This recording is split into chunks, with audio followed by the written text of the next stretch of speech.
Dah. Satu, dua, Sama kayak ngomong. tiga. Ini Amanda bagus. Saya lanjut. Apa? Lanjut guys. Udah deh. Om Swastiastu, Assalamualaikum warahmatullahi wabarakatuh. Shalom, namo buddhaya, salam kebajikan dan salam sejahtera untuk kita semua. Selamat sore, Bu Ria dan teman-teman yang menyaksikan video ini. Jadi kami dari kelompok 5 yang beranggotakan saya sendiri, Gusti dari Saskarani dengan NIM 21135111101. Dan selanjutnya ada Dewa Yumira Mayuni dengan NIM 21135111105. Dan selanjutnya ada Yukinanti Muktika Sari Ningtyas dengan NIM 21135111124. Di sini kami akan mempresentasikan hasil kerja kelompok kami mengenai IMTA atau Integrated Multi Trophic Aquaculture. Baik, untuk rumusan masalah itu yang pertama ada apa itu IMTA, yang kedua ada apa saja komponen organisme dalam sistem IMTA, dan yang ketiga bagaimana sistem IMTA bekerja serta bagaimanakah pola interaksi pada komponen organisme satu sama lain. Yang selanjutnya atau yang keempat itu bagaimana morfologi, fisiologi, dan niche pada organisme yang digunakan. Dan yang terakhir itu ada bagaimana desain sistem simulasi imitasi habitat alam ke dalam sistem IMTA. Untuk latar belakang akan dijelaskan oleh Ayu Kinanti. Kepada Ayu Kinanti saya persilahkan. Adapun latar belakang dari PPT ini yaitu perkembangan budidaya perikanan,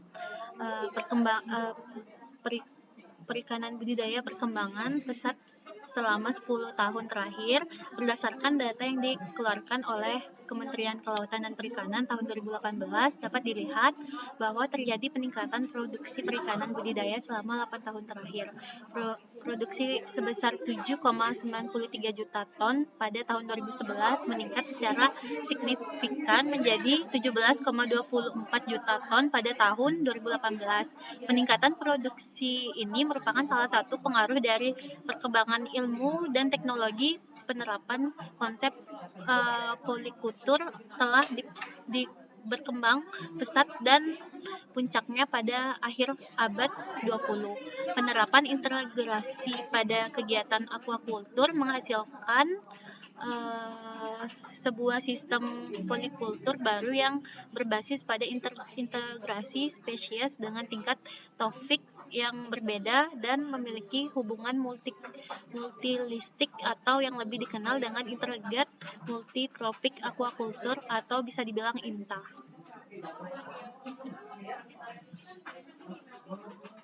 Adapun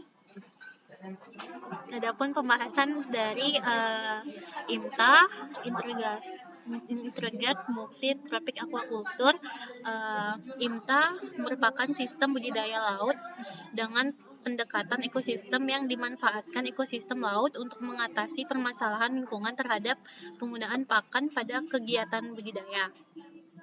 Perkembangan IMTA sendiri itu telah banyak dilakukan baik dengan 2 spesies atau lebih. Sistem IMTA ini diterapkan untuk menjawab tantangan mengenai isu dampak aktivitas budidaya terhadap lingkungan perairan yang meliputi sedimentasi dan pengkayaan nutrien perairan. Adapun tujuan dari sistem IMTA ini untuk meningkatkan efisien dan produktivitas era budidaya serta untuk memanfaatkan aliran energi dan nutrien sebagai tindakan penghematan penggunaan pakan dan meningkatkan produktivitas dengan komoditas yang ramah lingkungan. Bisa di next.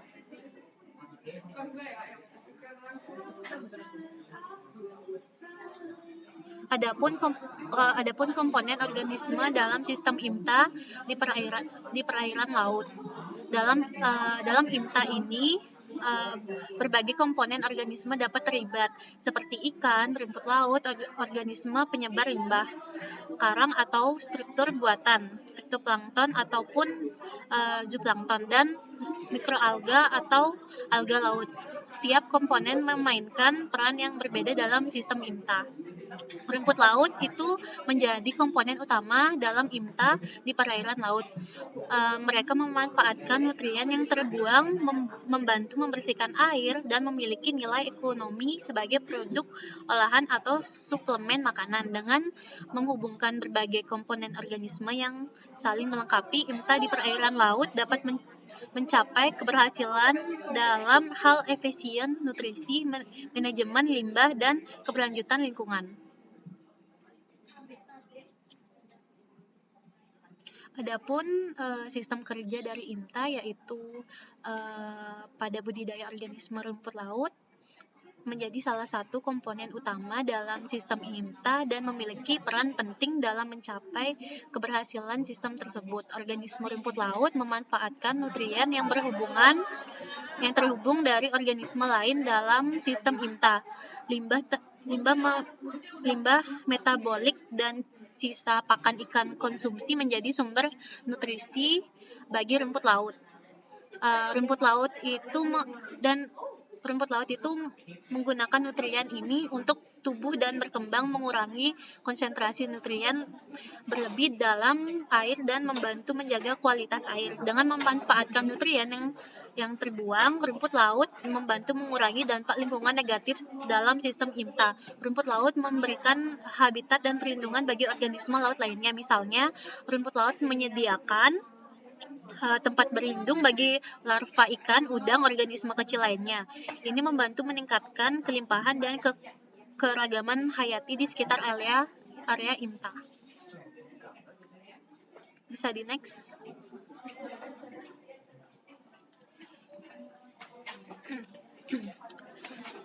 Adapun morfologi, fisiologi, dan pada organisme rumput laut, yaitu yang pertama ada morfologinya. Adapun morfologi dari rumput laut, yakini bentuk dari tanaman ini tidak mempunyai perbedaan susunan kerangka antar akar, batang, dan daun. Keseluruhan tanaman ini merupakan batang yang dikenal sebagai talus. Morfologi lainnya rumput laut yakini struktur tumbuh rumput laut memiliki tubuh yang berupa tulus atau talas yang terdiri dari tingkat daun yang mirip daun sejati. Struktur tubuh ini meyakini rumput laut untuk menangkap cahaya matahari dan nutrien dari dalam air. Adapun fisiologi dari rumput laut yaitu menggunakan klorofil dan pigmen fotosintetis lainnya yang terletak di dalam sel-selnya. Proses ini memungkinkan rumput laut mengubah energi matahari menjadi karbohidrat yang diperlukan untuk pertumbuhan perkembangan. Adapun rumput laut ini berperan sebagai produsen primer dalam ekosistem IMTA. Melalui fotosintesis, rumput laut menghasilkan energi organik atau karbohidrat yang menjadi dasar rantai makanan dalam sistem tersebut. Rumput laut menjadi sumber bagi pakan untuk organisme kecil seperti ikan konsumsi atau organisme penyebar limbah dalam sistem IMTA. Bisa di next. Selanjutnya akan dipresentasikan oleh teman saya.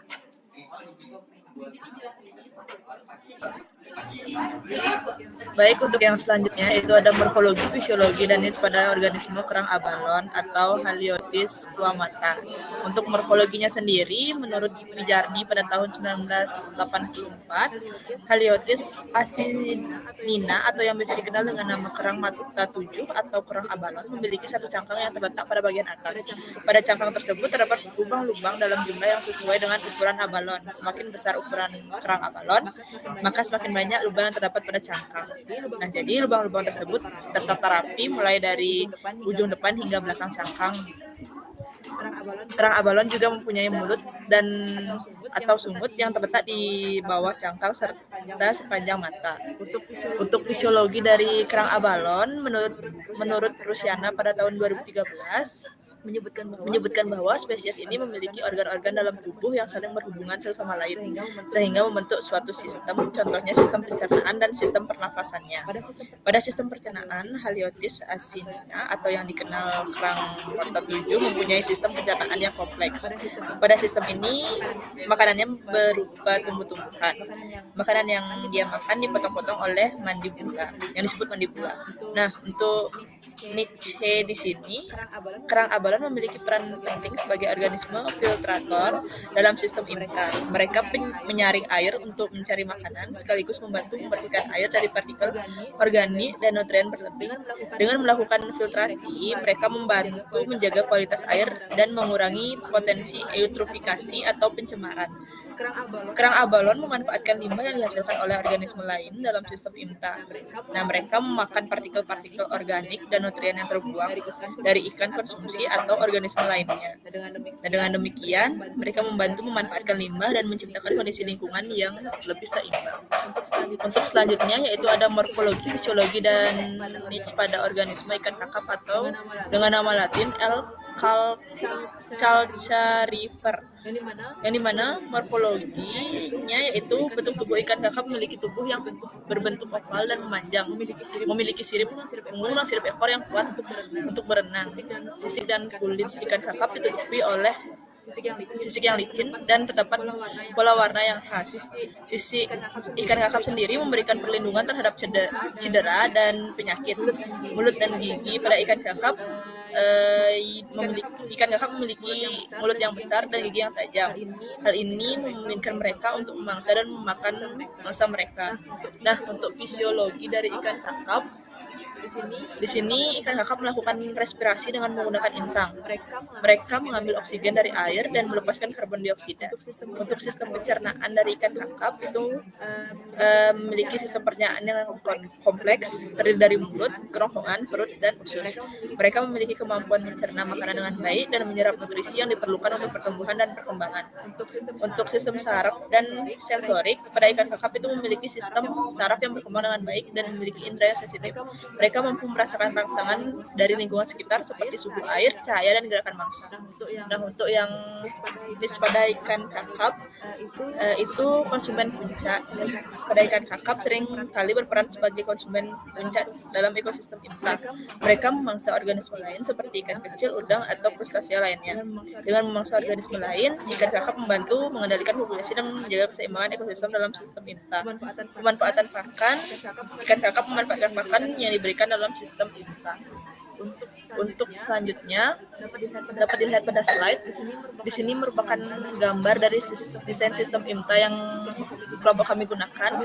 Kami mengambil organisme dari kerang abalon, ikan kakap, dan rumput laut. Nah, untuk gambarnya sendiri di sini untuk matahari menyediakan energi bagi ekosistem melalui fotosintesis yang merupakan proses di mana tanaman dan ganggang mengubah sinar matahari menjadi energi kimia. Dan untuk penyerap nutrisi atau seaweed memainkan peran penting dalam ekosistem dengan menyerap nutrisi seperti fosfor, anorganik, dan nitrogen dari air. Untuk pengambilan itu rumput laut dan tanaman lain mengambil nutrisi dari air, membantu mengatur tingkat nutrisi dan menjaga kualitas air.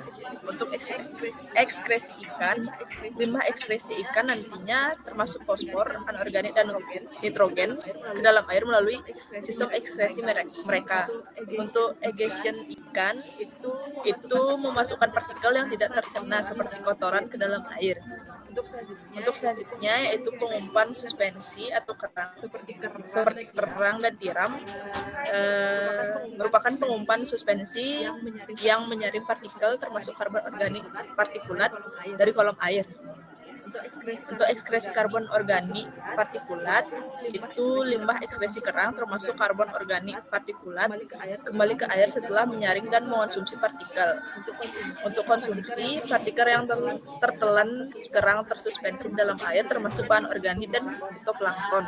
Partikel yang tidak dikonsumsi oleh kerang dapat tenggelam ke dalam kolom air. Nah, di saat partikel tenggelam, mereka melepaskan nutrisi termasuk fosfor anorganik dan nitrogen ke dalam sedimen. Teripang di sini sebagai pengumpan deposit, mengonsumsi sedimen dan mengekstrak bahan organik, mengeluarkan limbah kembali ke lingkungan. Aktivitas teripang dan pengumpan deposit lainnya dapat menangguhkan sedimen, mendistribusikan kembali nutrisi dan bahan organik di kolom air. Proses dan interaksi ini berkontribusi pada siklus nutrisi dan bahan organik di ekosistem akuatik, mendukung pertumbuhan dan produktivitas berbagai organisme. Untuk kesimpulan, di sini IMTA atau Integrated Multi-Trophic Aquaculture merupakan sistem budidaya laut dengan pendekatan ekosistem yang memanfaatkan ekosistem laut untuk mengatasi permasalahan lingkungan terhadap penggunaan pakan pada kegiatan budidaya. IMTA banyak digunakan karena mempunyai manfaat yang sangat baik dalam budidaya. Adapun organisme yang kelompok kami gunakan yaitu rumput laut, kerang, dan ikan kakap putih, memiliki morfologi, fisiologi, dan niche yang berbeda-beda pada setiap organismenya. Baik, sekian presentasi dari kelompok 5. Apabila ada kesalahan kata yang kami sengaja maupun tidak kami sengaja, mohon dimaafkan. Akhir kata kita ucapkan terima kasih. Wassalamualaikum warahmatullahi wabarakatuh. Om Santi, Santi, Santi, Om.